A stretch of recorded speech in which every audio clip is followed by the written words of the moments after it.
c'est du face à face clash. Désigné pour mourir, je te laisserai pas la place. C'est un face à face, c'est du face à face clash. Seul le meilleur des deux restera sur la place.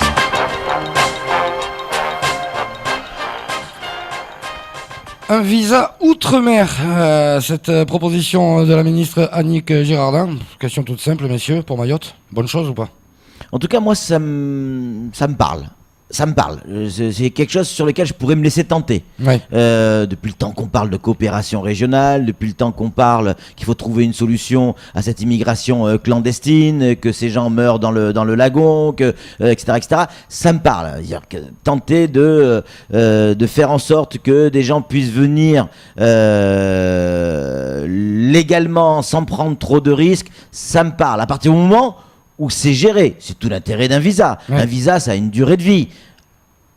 Entrée, sortie. Quand vous allez à l'extérieur de Mayotte, vous avez un visa, Madagascar par exemple, vous savez quel jour vous rentrez, quel jour vous sortez. Après, si vous repartez pas le jour qui est prévu, vous êtes clandestin. Ouais. Après, c'est... On sait aussi où vous résidez. On sait aussi où vous résidez. C'est une manière de maîtriser l'immigration. Après, c'est aussi une bonne manière pour travailler avec les gamins qui ont du talent et qui ont envie de faire des études et le faire de manière légale. C'est une bonne chose pour les échanges économiques. Et Samuel a complètement raison tout à l'heure quand il expliquait que on peut faire de l'échange économique dans notre zone. Apprendre à vivre avec notre zone. On est Mayotte française, on est un département français, c'est vrai. Mais ça ne nous empêche pas d'apprendre à vivre avec les gens qui sont autour de nous. Donc pour moi, le visa outre-mer, ça peut être quelque chose de valable. Et puis pour conclure, et laisser la parole à Samuel, vous savez, d'un côté, il y a l'immigration, la lutte contre l'immigration, qui coûte énormément d'argent, et on le voit tous les ans.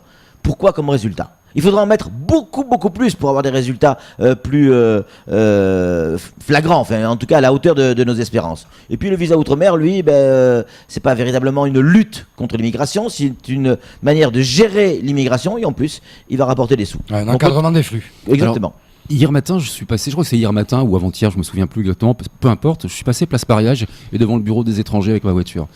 J'ai mis un quart d'heure à traverser la route parce que à passer la route simplement parce qu'il y avait trop de personnes. Exact.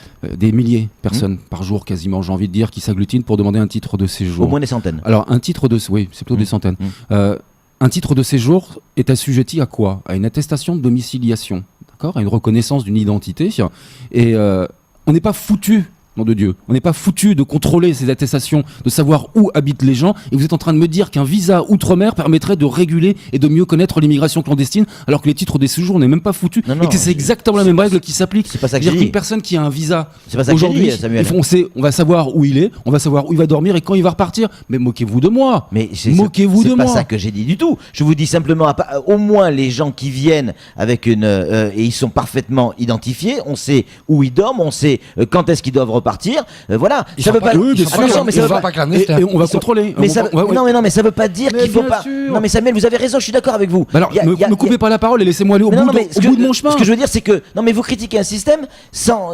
Mais on n'est pas foutu. En oubliant le fait qu'il faut aussi gérer l'immigration. Mais on n'est pas foutu. On n'est pas foutu déjà d'appliquer les règles et de contrôler les personnes que l'on légalise, et que vous voudriez qu'on rajoute encore une légalisation et des flux pour du rapprochement familial. C'est juste aberrant. Mais non, je veux pas du tout ça. Moi, ce que je veux, c'est que on renforce les systèmes d'immigration et qu'on gère mieux. L'immigration. Patrick, avant même de me parler d'un visa outre-mer, vous avez raison. Il faut renforcer et mieux gérer. Mais non, ça doit aller ensemble. Renforçons et gérons mieux déjà ce que nous avons. Après, on pourra peut-être imaginer un visa outre-mer. Parce qu'on va rajouter du mal au mal. Parce que ça marche pas. Peut-être qu'il faut tout revoir, justement, Samuel. Vous dites un visa, mais ça, par un visa. Mais vous vous moquez de moi. J'ai encore une fois, le visa plus une véritable lutte contre l'immigration. Ça doit aller ensemble. Mais bien sûr. Mais alors ça, voilà, ça doit aller ensemble. C'est pas l'un ou l'autre. C'est pas dans le discours d'Annick Girardin, qui elle prône plutôt une coopération régionale. Oui, la coopération régionale passe par les échanges économiques. On peut pas un jour, le lundi, dire il faut de la coopération régionale et le mardi dire. Vous savez, Annick Girardin, et si j'ai la chance de pouvoir lui adresser la parole, le 17 juin 2014, elle serrait la main à Ikililou Douanine. Oui. Et elle préparait la visite présidentielle de François Hollande en disant que ce serait un jour historique pour le cadre du 4e sommet de la Commission Océan Indien et que pour les Comores, le monde les regarderait ce jour-là et que ce serait pour la coopération régionale et pour les Comores un moment vraiment fabuleux, historique. Ouais, et ben on voit ce qu'elle en a fait parce que je vous rappelle qu'elle était au développement et à la francophonie, aux affaires étrangères. Maintenant qu'elle vienne nous faire une leçon de diplomatie, j'ai un peu les boules. Qu'elle vienne nous dire visa outre-mer et en parlant des Comores et sans nous parler de la Commission Océan Indien, sans parler même d'une intégration à la Commission Océan Indien ou d'un effort de la France pour que Mayotte intègre la Commission Océan Indien ou le COMESA. Je suis désolé, mais on ne réglera pas le problème de l'immigration en mettant des barbelés autour de l'île et des mitrailleuses autour de l'île. C'est pas comme ça qu'on va régler l'immigration. On la réglera par la coopération régionale. Mais c'est pas du pâté de foie qu'on va beurrer les tartines. C'est pas du pâté de foie, ça n'a rien à voir. Je te laisserai pas la place, c'est un face à face, c'est du face à face clash. Seul le meilleur des deux reste